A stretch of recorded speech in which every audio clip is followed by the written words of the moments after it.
for our morning practice, we're going to be doing a mantra meditation, So Hum, I Am. So it feeds into the I am that I am. If you prefer working in English, you don't want to use Sanskrit, then just use the mantra I am that I am, or So Hum, which means the same. And if you're working with beads, you start with the queen bead, which is the one that's got the tassel on it usually. And you just take each mantra and you feed a bead through your hands. And we're going to be doing it for 20 minutes. So you'll usually, if you're using a mantra, a mala, you'll usually do quite a few circuits, not just one circuit. And I'm watching the time, so you don't need to worry about the time at all. The thing with meditation, which I think is really important to share, is that there are 3 distinct phases of a meditation practice. So the first phase is coming to awareness. So for us, that is picking up the beads or just using the mantra. If you don't have beads, I forgot to say, use your hands. Just bring the tip of your thumb to each of your fingers. Each time you say a mantra, you move it. And that's anchoring. It helps keep you in the body. So phase 1 is coming to awareness. So hum, so hum, so hum. You start off through the gate and you're like, I'm there, I'm doing it. And then somewhere along the line, usually very quickly in my experience, we start to drift off. We don't notice we're drifting off. We just sort of drift off somewhere. And then all of a sudden it's like you wake up and you go, oh, I'm not doing it anymore. And that is phase 2. That waking up bit is a part of the meditation. And then the third part is you come back. Okay, I'm all in. So hum, so hum, so hum. Each 3 parts are equally important. It is not that when you drift off and you suddenly wake up that you've messed up or you've failed. That moment is the whole point of the meditation. That is like, and I'm back, and I'm back. So, far be it from thinking that a meditation practice is sitting in perfect bliss and harmony with a totally empty mind. It's the opposite of that. A meditation practice, as I understand it, is waking up to the mind, seeing it for what it is, smiling at it and saying, there I am, that's me being human again. Come on, let's come back over here. There's a lovely Buddhist monk who has recently written a book. He's called Gelung something. Sorry, butchered that. Anyway, he's written a book recently, and he uses the analogy of watching a road with traffic. So the mind is the road, and the thoughts are the cars passing by. And when you do meditation, you're just trying to find the space between the cars. So it's not always a manically busy, congested road. There's little windows of space that you can find. So it's definitely not about emptying the mind. And it's definitely not about being perfect. It's absolutely 20 minutes to just revel in your ability to stand back and watch. And then you are becoming something bigger than the thoughts. You're not even becoming something bigger. You already are something bigger. You're remembering that you're bigger than the thoughts. Okay, so we're going to start sitting comfortably. And it's almost too simple, isn't it? It's almost too simple. We want it to be more complex. Sometimes we're crying out for it to be a difficult, challenging thing, and then somehow that makes it feel worthwhile. It isn't complex. It's so exquisitely simple. We're using a mantra, we're using beads, but you can just be using your breath. 3 phases: dropping in, noticing you've gone astray, and coming back. Those 3 phases, it's all it's about. Okay, so sitting up nice and tall, you can choose to have your eyes open or closed. Different disciplines teach in different ways. Find what feels comfortable for you. And gently breathing in and out through the nose. And we'll bring some movement in. I think everybody knows the movement I'm going to suggest. You can freestyle anytime. But if you want some guidance, right ear to right shoulder, chin down to chest, left ear to left shoulder, and up and over as you inhale. Giving your neck space to be felt and experienced, to communicate with you how it's doing today. And then changing direction.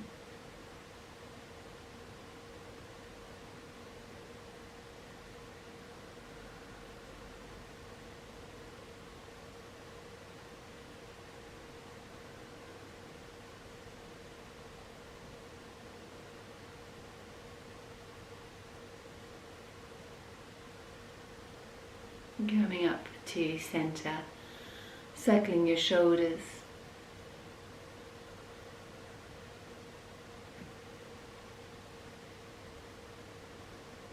How are they feeling today? And how does the breath respond to the circling? And taking the elbows and circling.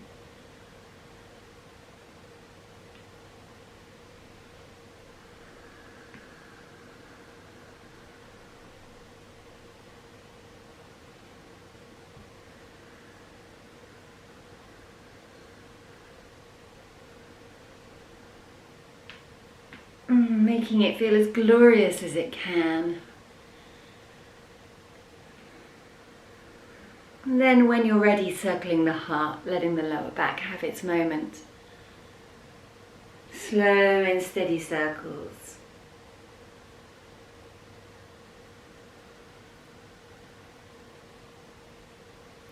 These circles for me, they really come into a meditation practice.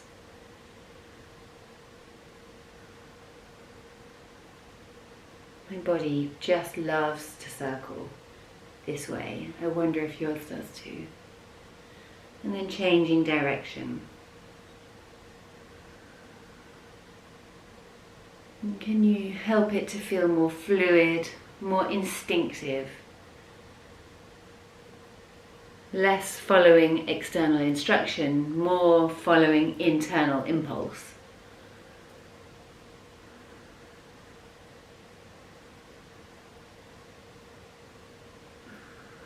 Doing whatever shape or wriggle your body wants to do as you settle into a place of stillness as soon as you're ready. So the thing with sitting upright, sometimes that can be really difficult for some people's anatomy. You're welcome to sit in a chair. You don't have to be cross-legged on the floor. You're even welcome to lie down on your back. If you choose to sit upright, let the base of you feel really rooted and heavy. And let everything moving through the heart, moving through the crown, feel light and effortless. So we're not battling with ourselves in any sense. We're loving ourselves and watching ourselves and remembering who we are. Noticing the breath as it moves in and out through the nostrils. Unless that's uncomfortable, you're welcome to breathe through your mouth. If it's tricky to breathe through your nose.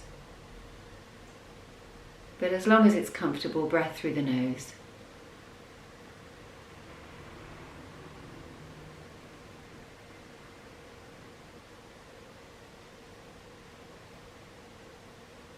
Curious about any differences you can sense between the inhalation and the exhalation.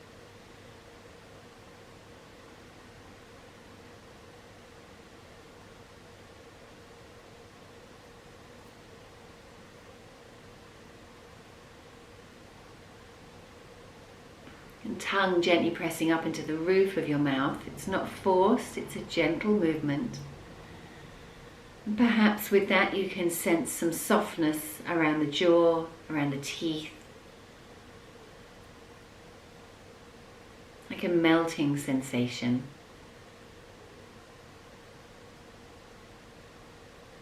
And that melting sensation can spread up through the cheekbones, into the temples, and then round to the ears.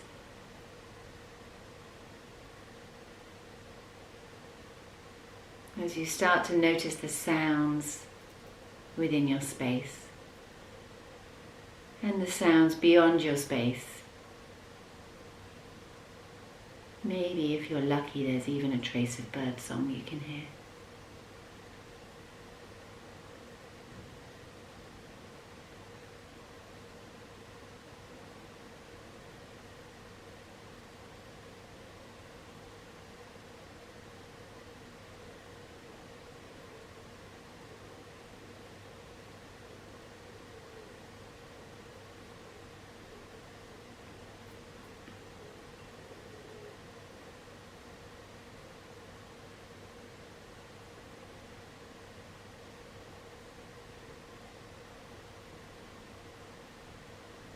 And bringing your sense of hearing back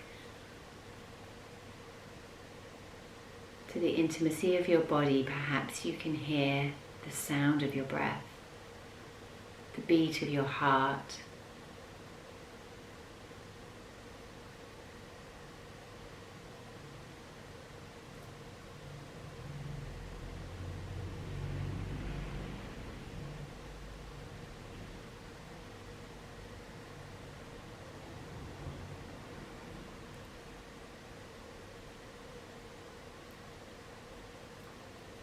Understanding that you are already everything you need to be.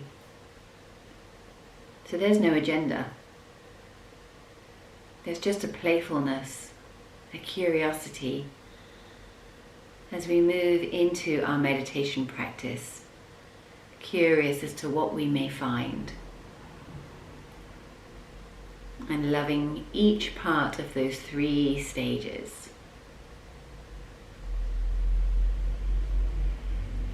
Taking your mantra, starting at the Queen bead, or just bringing the tip of your thumb to your index finger, and begin to repeat the mantra, finding your rhythm, finding your pulse, 20 minutes.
Keeping it soft,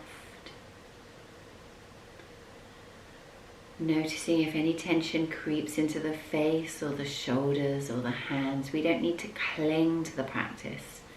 We let it run through us like water. Just a mantra, your breath, noticing, dropping away and coming back.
Gentle practice, gentle mindset. You already are. There's nothing to hold on to. We're just playing with ourselves as we watch the patterns, we watch the rhythms, getting to know ourselves.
Let it be easy.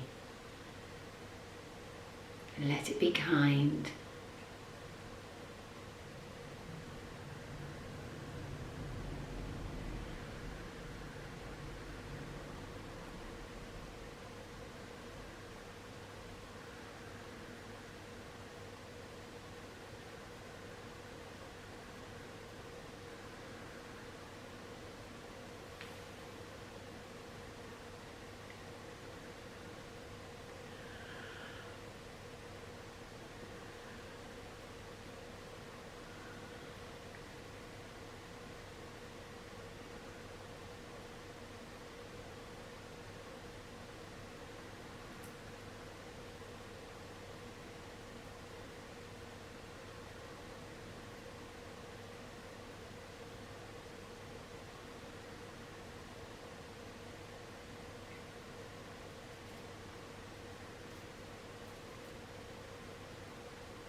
4 more minutes. Keep it light. Let yourself smile.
And for the last minute, why not try opening the eyes, carrying on the practice. 1 minute with your eyes open.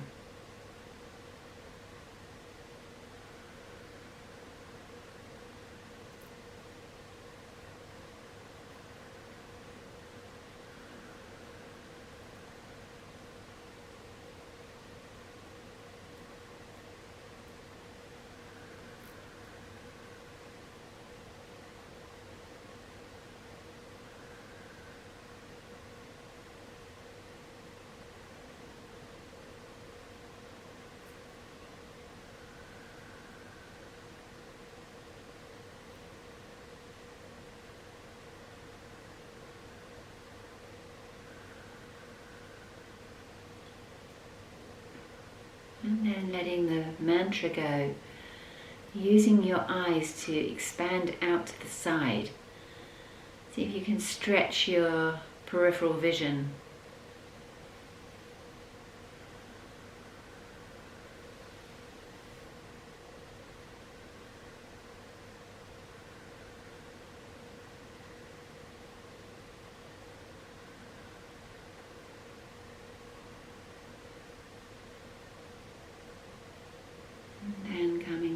Center, bringing your hands together and dropping your forehead to your fingertips. The love inside of me sees the love inside of you. Namaste.